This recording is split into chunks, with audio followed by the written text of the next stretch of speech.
There we go.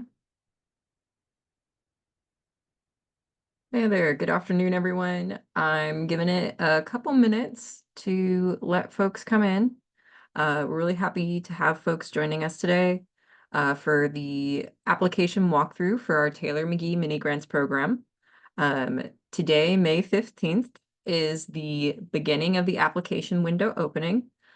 Folks will be able to apply for our Teighlor McGee mini grants, which are the Affiliates in Action grant and the STEP mini grant, or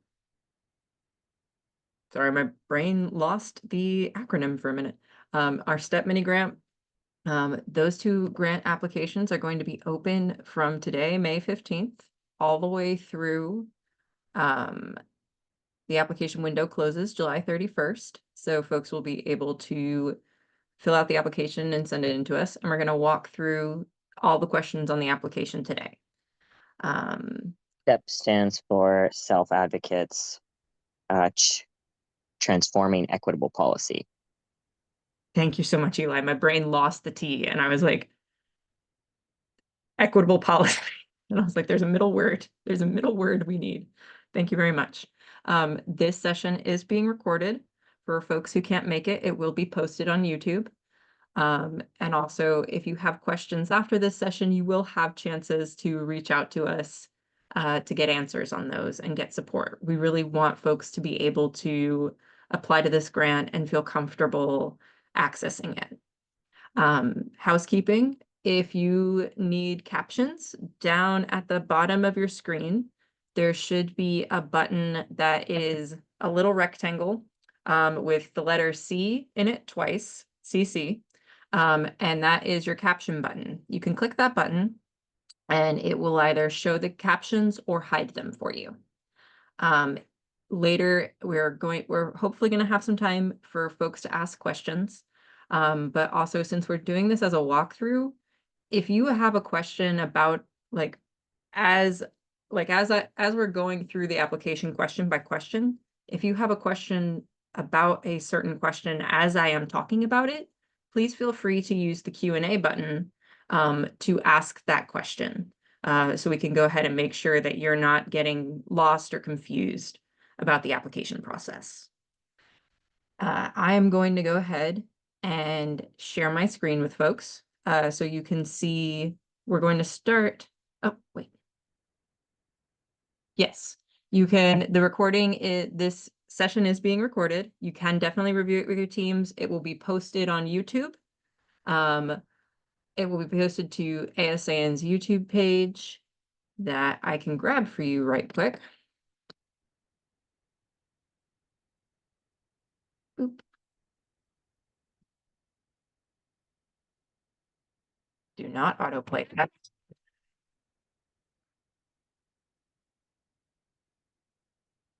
Yeah. So I'm putting in the chat right now. This is ASAN's. I haven't gotten to see the new Wicked movie, so I'm pleased to know, though, that my glasses are Alphaba glasses. Thank you. I got them online. If that answers your question, we will have this posted on our YouTube page. Folks can view it whenever they want, review it, look at it again and again as much as they want. Please share this with your teams. Please share this with anyone in your community who you think would also be a good fit for the mini grant program. I'm going to go ahead and get us started.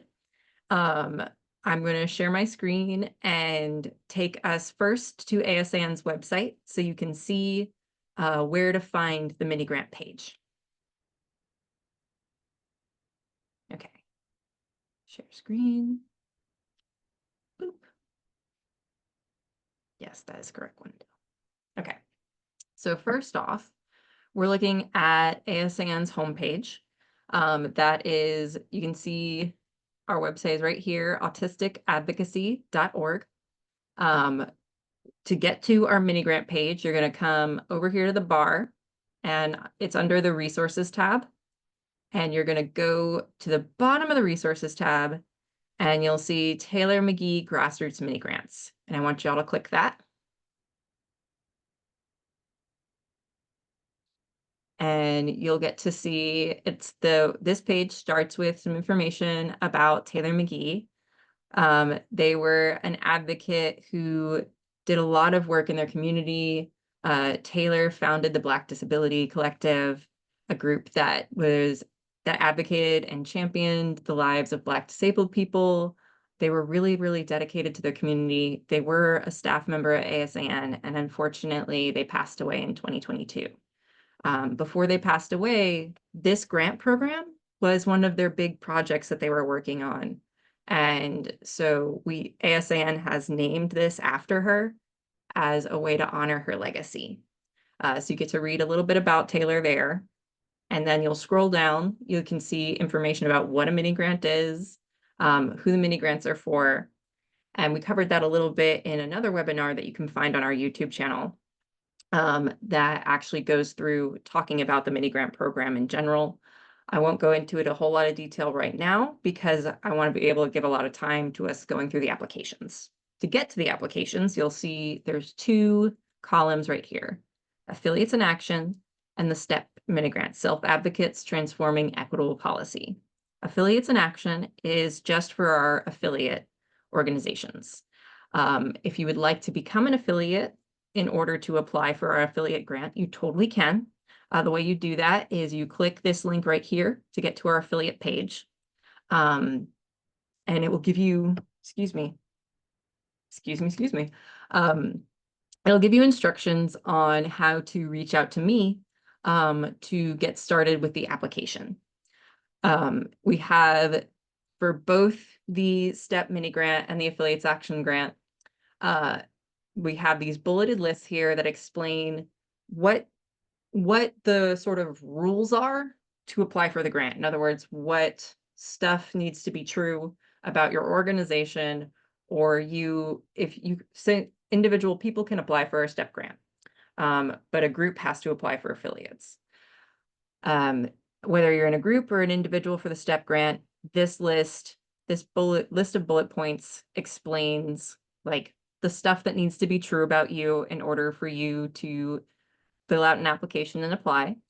Just like this other list explains what affiliates need to have as requirements, including how to join as an affiliate and my email address right there to apply to be an affiliate before you submit the applications. To get the applications, if you want to apply for the affiliate grant, you would click this download button right here. And if you want to apply for the STEP grant, you click the application, this button right here. Again, the submission window for applying to either the STEP grant or the Affiliate in Action grant, it runs from May 15th, which is today, through July 31st, 2025. And if you have any questions or you would like some help, Eli, my colleague, is here with us today, but you can also talk to them. They are going to be running office hours, and you can click this link right here and schedule some time with them, and they're going to be really happy to help you. Again, we want folks to feel comfortable applying for these grants. We don't want this to be something that's hard. The work you're doing is the part that we want you to get to spend a lot of effort on. We don't want you to feel confused about these grants, this application, or anything like that. We're really excited to hear about your projects. So I'm going to go ahead. Oh, I see. Let me check this real quick. Yes. Anyone who's an affiliate, because we currently have some affiliates who are located we have affiliates in Mexico. We have affiliates in Canada, and I believe we have affiliates in Portugal. So our affiliate grant is international as long as as long as the affiliate group is a part of ASAN's affiliate program, which means they've sent in an application to me. That application has been reviewed and you've been approved to be an affiliate. You can apply to the affiliate grant. Right now, our STEP grants, you have to be a member, you have to be part of in the United States right now. So that's the difference there in terms of the location of the person applying to the grant. So I'm gonna go ahead. I already have the STEP grant downloaded. We're going to go to this tab. This is actually our Google Doc version of it. But this is the same application that you would get if you click the download the STEP grant button. So you'll see at the top, we do give you a short split.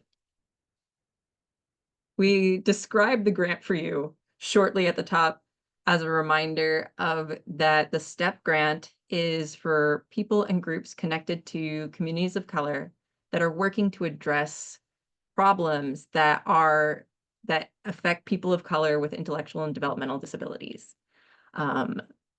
And basically, we have that little reminder at the top to make sure that you're filling out the right grant.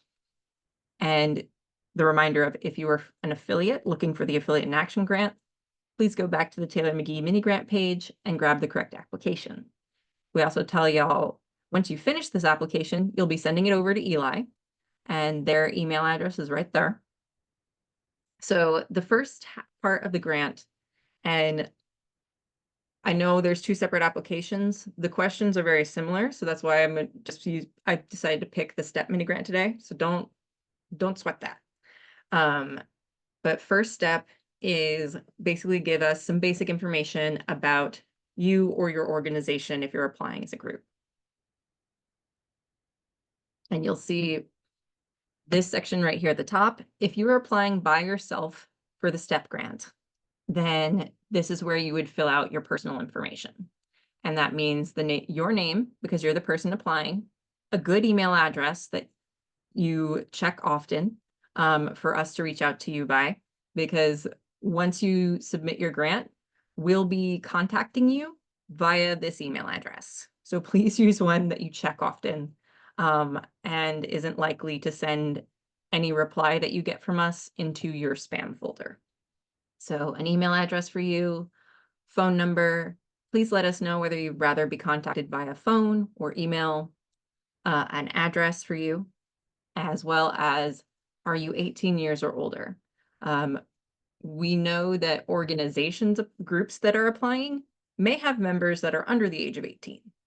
But right now, we need if you're applying as a group, whoever is applying needs to be an adult. They need to be 18 years or older. So that's why that question is there. Also, if you're an individual person applying for the STEP grant, if you're not 18 yet, I'm really, really happy that that you're doing self-advocacy work in your community and that you want to be able to get funding for that. We can't have you apply for the STEP grant if you're under 18. So you'll need to wait. I'm sorry. And then again, we want to know, are you applying by yourself or with collaborators? And I want to explain, because I think that can be confusing. When we're saying a group that's applying right here, we mean, in other words, like if you're a group that's applying, we're thinking like you're an organization that already meets regularly, you're doing work together, and like you consider yourselves like one group, like a club that meets. Maybe you're a club, maybe you're a nonprofit, but that's what we mean when we have this group applying section. Right here, this question, are you applying by yourself or with collaborators? The difference is, in other words, say you have your group. I'm going to make up a name. Actually, no, I'm not. I'm just going to use our name. Say ASAN is applying for this grant, but we are working with an organization that we collaborate a lot with, SABE. That is what we would write down here. We would say we are applying with SABE, and there's a section of the application that has more where we can put, base words sometimes are hard when my brain thinks very quickly. There's a section in the application later on where we would talk more about how we are applying as ASAN, but we are collaborating with SABE. And that's the difference between applying as collaborators versus like saying you're a single group. So I just wanted to give that like little note there. So this is the section for individuals. And then if you're a group, you're going to do almost the exact same thing. The thing is, instead of putting down, like, you'll give us the name of your group, but you'll also tell us the group representative is the person from your organization that is going to be the main person talking to us, talking to ASAN, in terms of figuring out, like, as we move through the application process, the group representative is the person who, they don't have to write the application by themselves. We want groups to write the application together with each other. But the representative is probably the person who is the one that emails the application to us. They'll be the one talking to Eli when it comes to if your group's application moves forward in like going through the application process. They'll be the ones coordinating, like working with Eli to find a good time for us to interview with you. That's the group representative. So you want to pick somebody who has enough time to be able to send emails back and forth for your group, and also might have the time or be comfortable getting to talk with us about your project in more detail if your group's application goes to the interview stage. So that's who the name of the group representative. You want your email address on here. Again, please pick an email that is looked at often. So we'll be able to get in touch with you. A phone number, preferred method of contact. What is your country and state? As we mentioned before, the STEP grant needs to be within, like, applicants need to be folks who are in the United States. So in this case, we just want your state. And again, are you 18 years or older? If you're applying as a group and you have members who are under the age of 18, that's okay. But the main people working on the grant do need to be over the age of 18. Now getting into continuing with group application stuff, your organization's information. Is your group applying by itself or with collaborators? Again, as I used in that example, ASAN would say, like, we're applying with the collaborator, SABE. And then we want to know, what is the name of your group? How long your group has been active? How many members do you have? How often does your group meet? And what does a regular meeting look like for your group? So for example, if your group meets once a month and y'all meet online via Zoom, you can just put that down. That's all we need is we meet. You can write the sentence, we meet once a month on Zoom. Or if you meet, just tell us how often you meet, whether that's once a week, once a month, in person, via Zoom, maybe over the phone. That's just information we want to know so we can see how often y'all are, like, how often y'all are meeting, how often you're working together. If you have a website or social media pages, we would like to see those. Please put those links here. We would also like to know the mission of your group. And if you don't have a mission statement already, a mission statement is basically like a short sentence that if you had only like 2 minutes to explain to somebody what your group does, and what your group cares about, that's what a mission statement is. So we'd like to hear that from you. It doesn't need to be long. It's just sort of a to the point. What is your group? What does your group do? Why does your group do it, kind of thing? And then because you can expand on it later in this next question, which is, what activities has your group done to try and achieve your mission? So it's the thing of like your group holds meetings where you make like the meetings that you hold to make plans.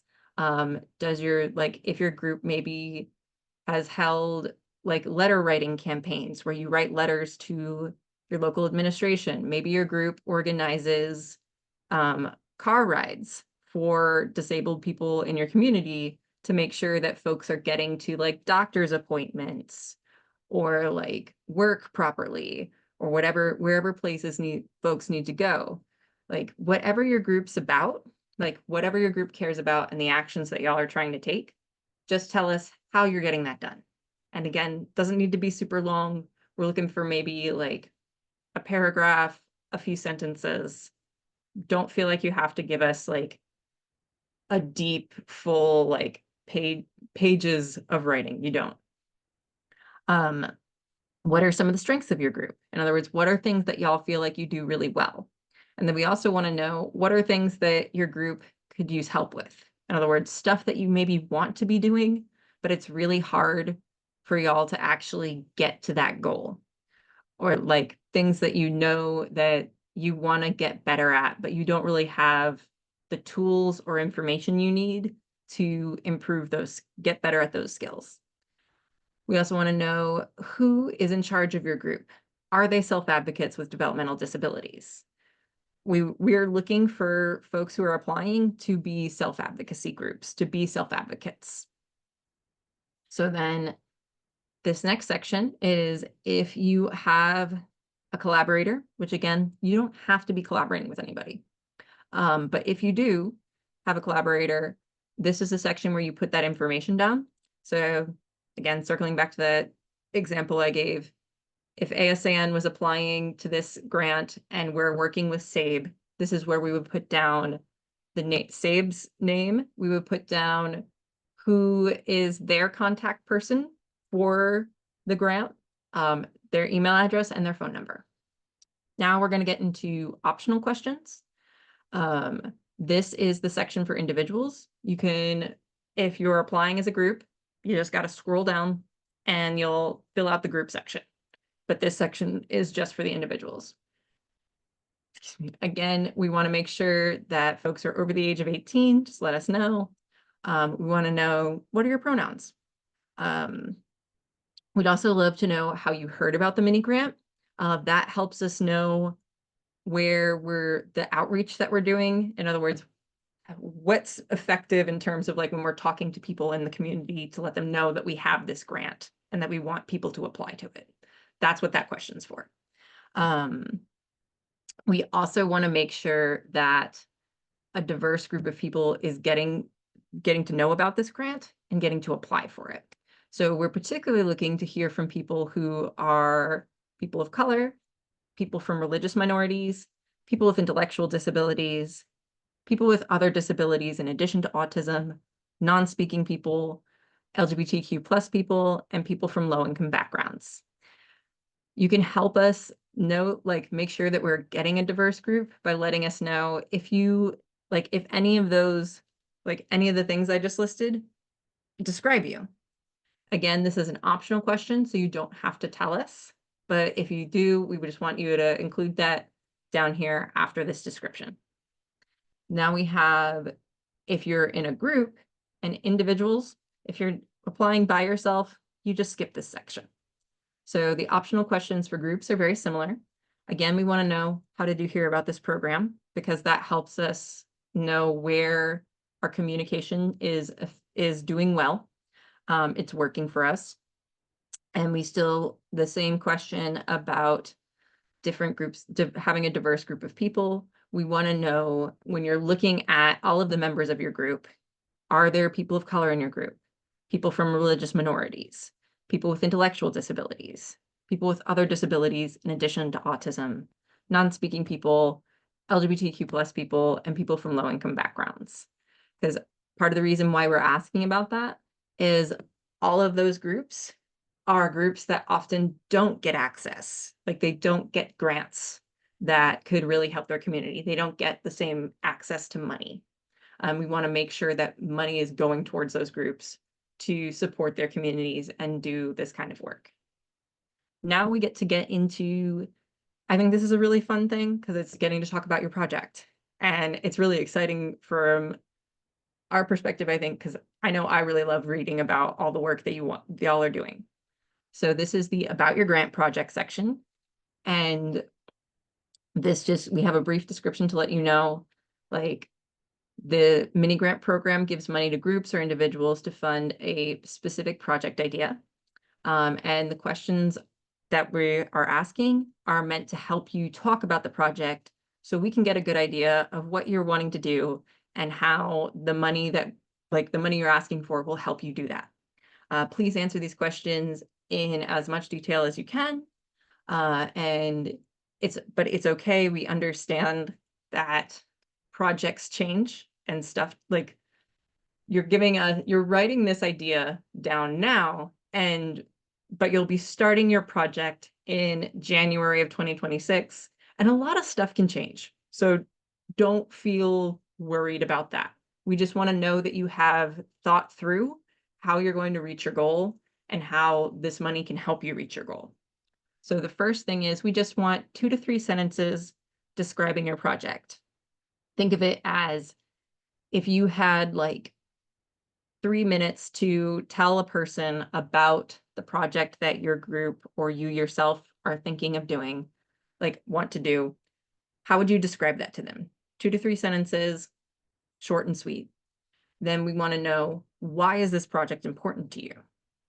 Like, why does this matter? Why do you want to do it? And then if your project is completed, who will it benefit? Who will be helped in your community? We also want to know, what organizations or individuals are you working with on this project? And again, I realize this sounds similar to the idea of working with collaborators. It's not quite the same thing. Say like the difference is a collaborator is somebody who you're working with at every single step of the project, maybe, or throughout most of the project. Whereas this question is asking, are there people or organizations that you'll be working with where you have like brief overlaps? Maybe they're doing their own project over here and your project kind of overlaps with it. So y'all realize that it makes sense for you to work together at this spot where you overlap. That's who we're asking about there. We also want to know, who else is doing work on this subject in your region? This is a question to see, like, is there opportunities for you to work with them? What relationships do you have with them? Like, are y'all already in touch with one another? Did y'all maybe realize that they're working on A, B, and C about this issue, but y'all are actually really concerned about D, E, and F about this issue. So you're handling different components, different parts. That's the kind of thing that we're looking for in terms of an answer here. And for all of these questions, we know they're kind of big questions. You don't have to worry about having a huge answer for us. It can be a couple sentences, it can be a paragraph or two. We just are we're trying to get a sense of your thoughts. And then, how do you build relationships with communities you are not a part of? Disability impacts everybody, all communities, and autism impacts all communities. We want to make sure that folks are being thoughtful about building relationships with communities they are not a part of in a way that is not about, in a way that's about being genuine and caring about, like, okay, these are the problems autistic people face in this community versus like these are problems autistic people face in like, sorry, I don't know why I'm being vague. I don't need to be. Like, autistic people of color are going to have different experiences than white autistic people, but also autistic people of color are not just one big group by themselves. Like, Black autistic communities are going to have a different experience than Latina autistic communities. LGBT autistic folks are going to have different experiences than autistic people who are not LGBT. How are you thinking about those relationships? Whatever bucket you're in, how are you connecting with folks who share some buckets with you, like sharing they're also autistic, but they have their own community experiences that are different from yours? How are you building those relationships? How are you thinking about those relationships? We want to know about that.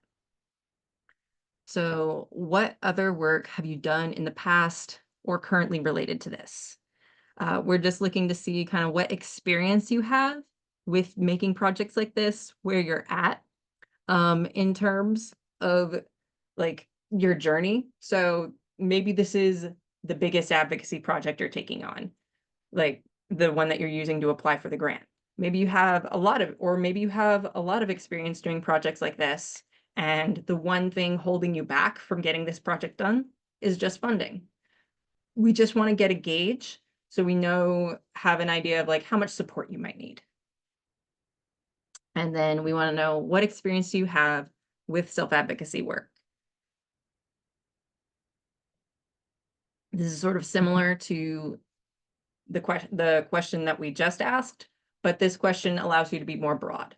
Maybe because maybe the thing you're applying to do is the first time you're doing a project exactly like that about a particular issue, but maybe you've been doing other kinds of self-advocacy work for a long time, so you do have a lot of skills with this. We're just kind of getting an idea of where you are. What challenges do you anticipate in achieving your goal? So in other words, thinking about getting your goal to happen, what problems do you think may come up?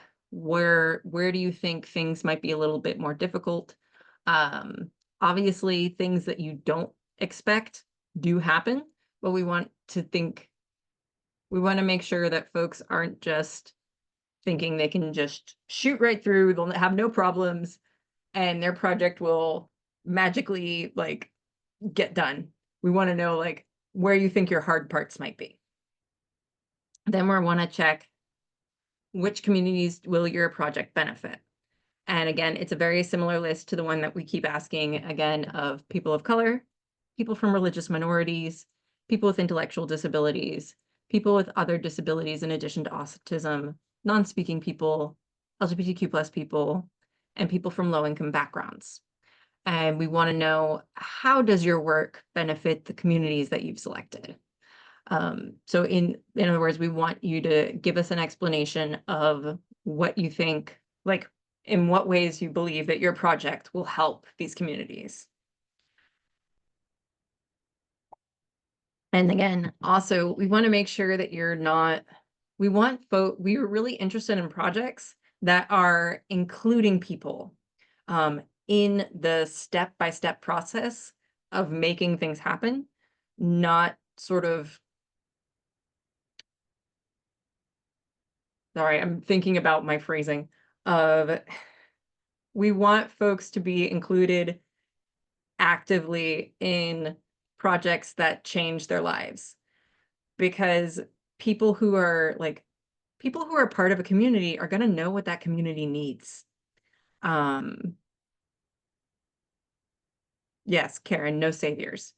It's the thing of, people who are living an experience are going to know what that community needs. They're going to have a better idea of the problems that community is facing, versus trying to come in from the outside.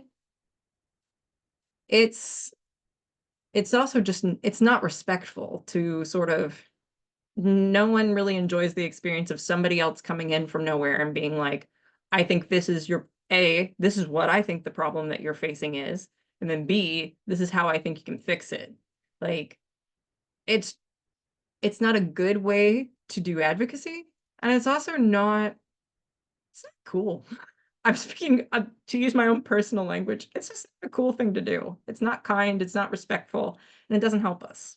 So that's why we're asking about, how are you working with these communities as active participants? Are they a part of the work?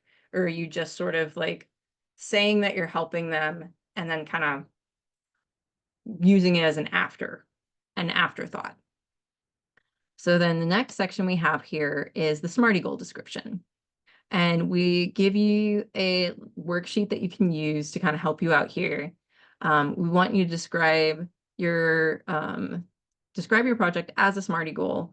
I will also flag, if I'm remembering correctly, actually, I believe we have on the ASAN website, some of our resources do have a guide that we have linked into the application. We also have a SMARTY goals worksheet. But first, we want to know, the first part of the SMARTY goal is, it's specific. What do you want your project to do? And it's okay for that to be like, feel narrow or small, because that is a specific goal can be easier to get done than having a really broad idea.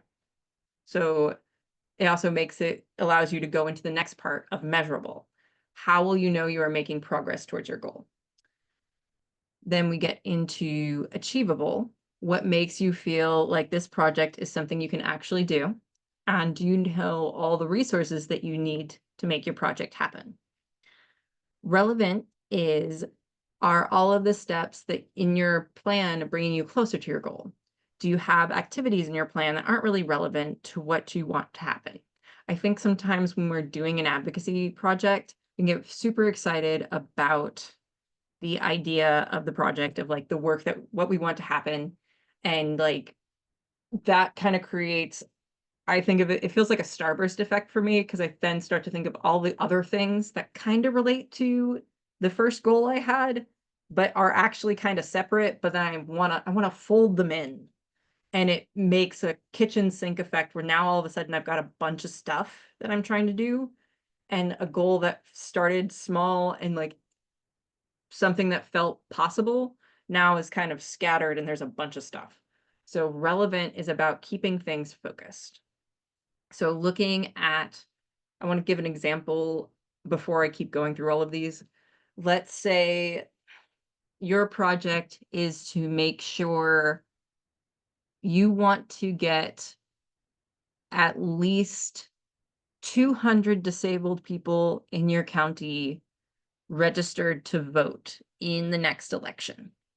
Um, the way you can, and how you got that number of 200 people, let's say you looked up information about how many disabled people live in your county, and it said there's like 500 people, but then you found out that only of the 500 people that disabled people that live in your county, only like 300 are registered to vote. So you want to get that remaining 200 who like, and this is, we're in this example, that 500 is all the adults who could vote. We're not looking at like disabled kids. So there's 500 people in your county who could vote that are disabled, but only 300 people with disabilities are registered to vote. So you want to get that remaining 200 to register. How you can measure the progress of your goal is keeping track of how many folks have registered, but also breaking down the different steps that it would take, of thinking about, have you gotten in touch with all 200 of those people? Maybe there's an event that you want to do to get everybody aware of the fact of like, yeah, you can vote even if you have a disability, and you should be allowed to vote, even though like having a disability doesn't mean that you can't vote, and you should have that ability to vote, and get that registration. So maybe that like you can make your goals those things. Achievable is, do you feel like you have all the resources you need to register people to vote? Do you feel like you have all the resources you need to like reach out to those 200 folks who you know live in your county but are not registered to vote? Do you have an idea of what you can do to get in touch with those people if you don't, like if you are not already in connection with them? Relevant is making sure, just asking yourself the question as you're going through your plan, how will this help me get people registered to vote? And if you don't have an answer that makes sense and like actually leads towards people getting to vote, maybe you put that idea off to the side as something you can build a different project around. Time bound is, when do you want your project to be completed? So again, with the voting example, maybe you could look up, what is the deadline for voter registration before the next election in your county? And you can use that, and then think of that as sort of a, like, that's your final deadline. And then you have smaller deadlines underneath it to help you make sure that you're staying on track to reach that goal. Inclusive is, how are marginalized people a part of the planning and decision-making process in your project? Maybe your county has has a very big immigrant community. Are you making sure that folks from those communities, let's say your county has a lot of Vietnamese immigrants and a lot of, I'm trying to think, I'm thinking of my own counties actually. Maybe your county has a lot of Vietnamese immigrants and has a lot of Pakistani immigrants. Are you including people from those communities in the planning process? Are they part of, like, are you just working with them from the beginning for for your project to be like, hey, we know there's disabled people in your community who aren't registered to vote yet. Will you help us make sure that they get registered? Like, are you interested in that?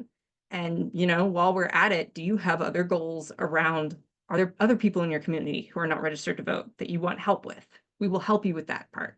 That's part of what collaborating is y'all have overlapping goals about making sure that people are getting to vote.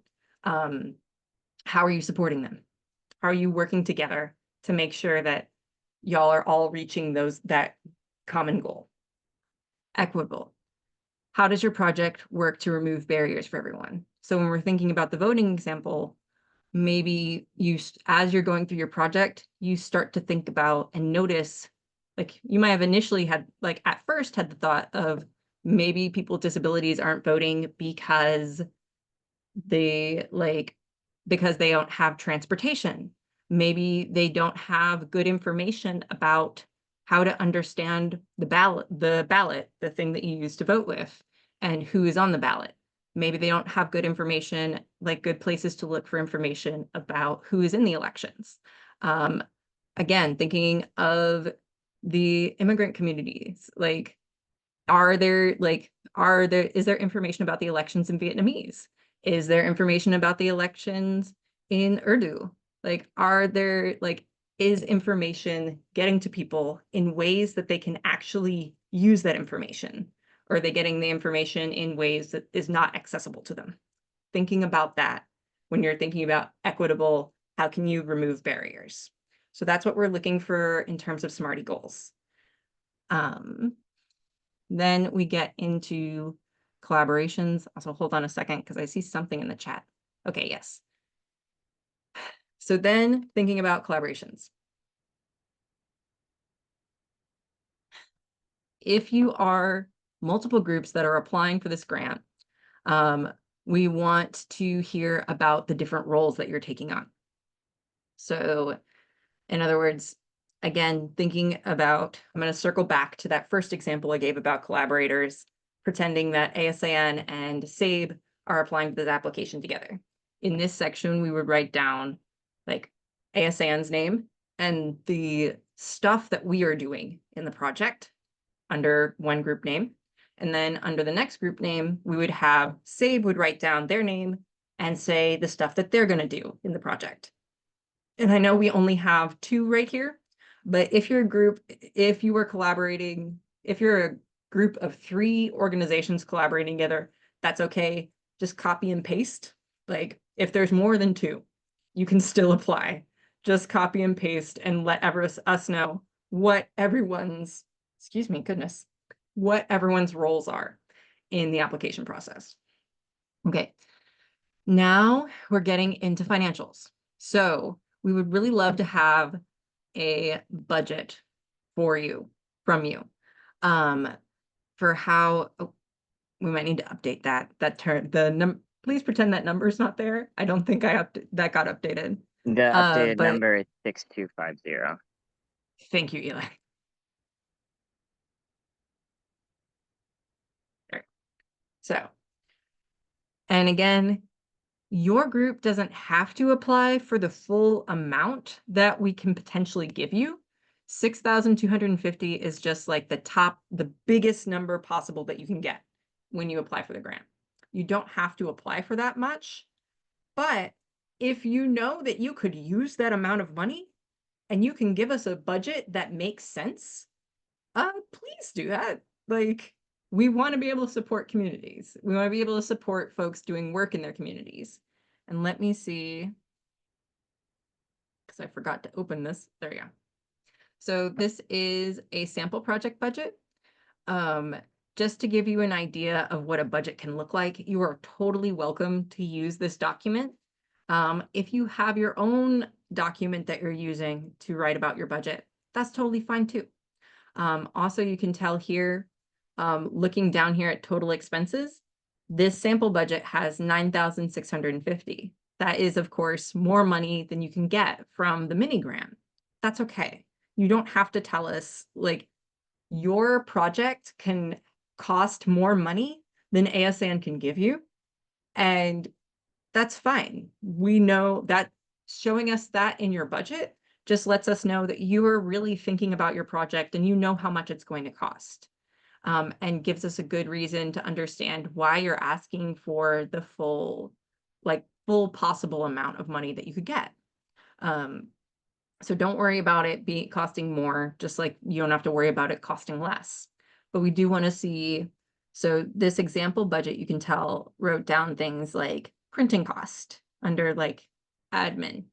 And admin is just kind of like I think of it as like miscellaneous tasks that are important, but not like specific to any general part.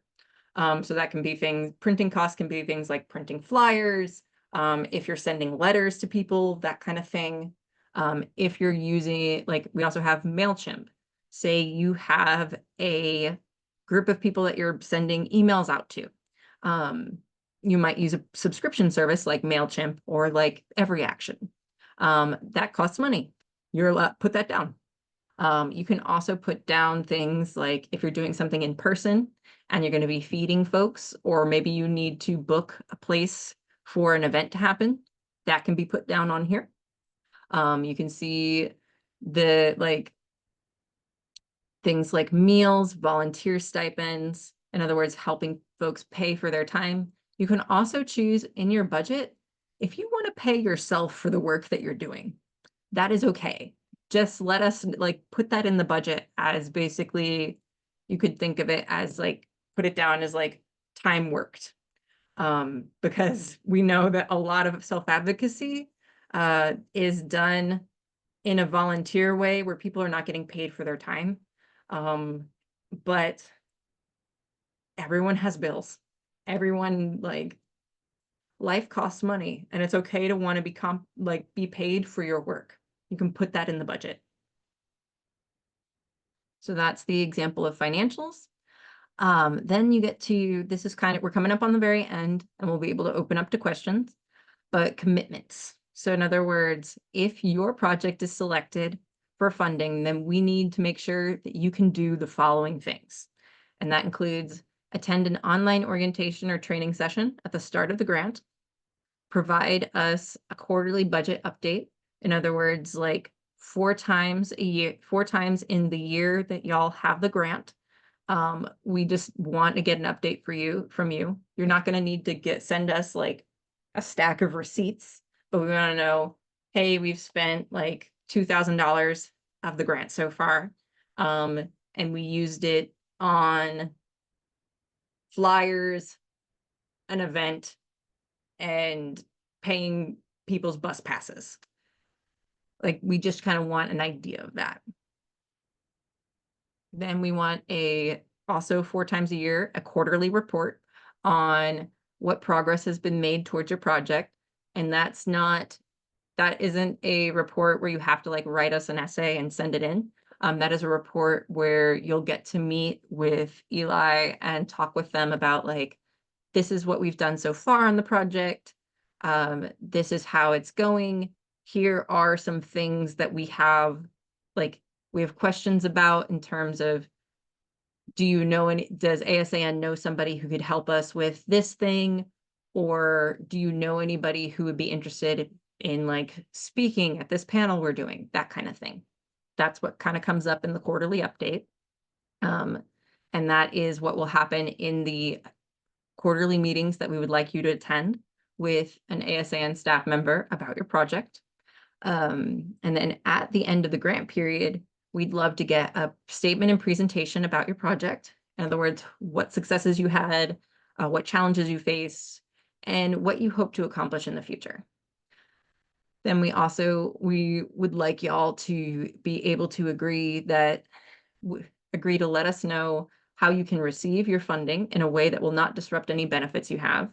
We know like people with disabilities have, particularly in the US, we have restrictions sometimes on how we can receive money without it causing issues with benefits that we have.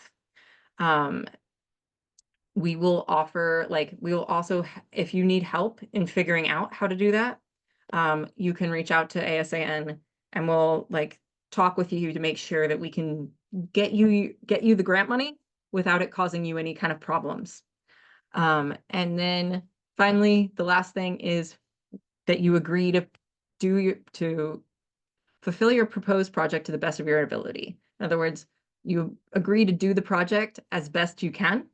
Again, we know you can't promise, we know you can't promise to like magically not have any problems and things go exactly as you said they would. That's just not how life works. But we basically are just asking you, please do your best. Please do your best as much as you can and keep open communication with us. And that is the end of the application, actually. That in mind, I'm going to stop sharing the screen. Maybe. There we go. Okay. Okay, so that is the end of the application walkthrough. What questions do folks have for us right now? Keeping in mind, I know sometimes you're like thinking through things and questions come up later. You're totally welcome to email us with any questions. And again, I want to remind folks that you can go to the Teighlor McGee mini grants page and set up office hours with Eli. But right now, what questions do folks have?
Also, if you don't have any questions at this time, please do me a favor because I don't want to close our session early if someone does have a question and they're just typing.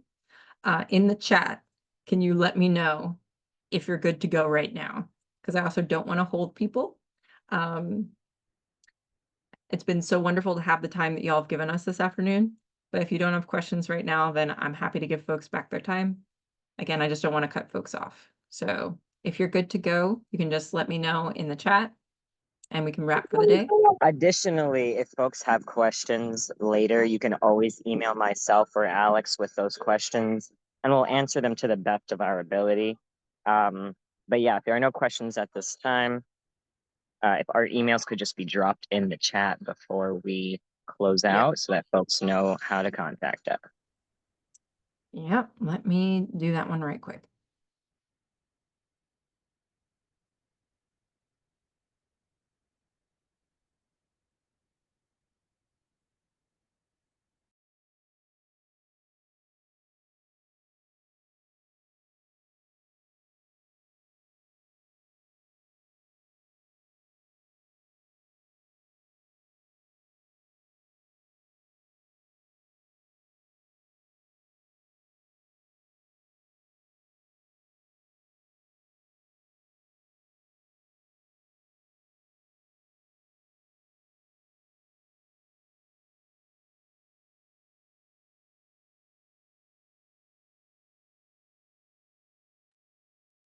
Okay. I'm dropping in the chat both our emails. And as Eli said, please feel free to email us. Once again, we want folks to feel comfortable filling out these applications. We don't want y'all to wonder about if you're answering questions correctly or if you don't understand something.